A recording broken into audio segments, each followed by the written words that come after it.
ఈ సినిమా కంటే ముందు మీరు వేరే సినిమా ఏదో స్టార్ట్ చేసినట్టున్నారా? అది చేసాం కానీ కోవిడ్ వల్ల we had to scrap it.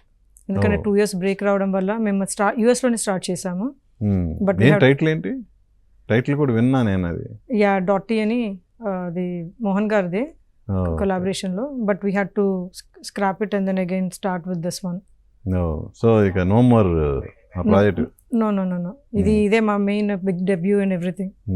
So ఈ సినిమా రిలీజ్ అయిన తర్వాత కూడా దాన్ని No. Complete scrap Complete. చేసినట్టే. ఎందుకంటే నెక్స్ట్ ఆల్రెడీ 3-4 మూవీస్ లైనప్ ఉన్నాయి మాకు.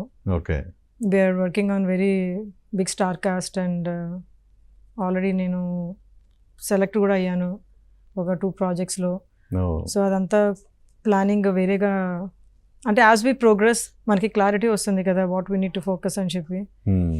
ఎనీ టైమ్ యూఎస్లో shooting is very complex. Shooting ఇక్కడ ఉంటేనే మనకి చాలా easy to pull off.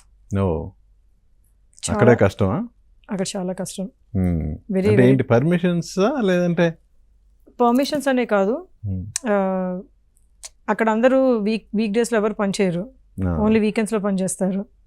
So you need to really ఒక స్కెడ్యూల్ వేసుకొని వెళ్తే పనిచేస్తారు, అదేం లేదు. But it's a total different process. దానికి మేము నెక్స్ట్ మూవీ ఇది హాలీవుడ్ అంటే హాలీవుడ్ లాగానే చేయాలన్నమాట. మళ్ళీ ఇది అది మిక్స్ చేయడానికి అవ్వదు. That's what we learned. Okay.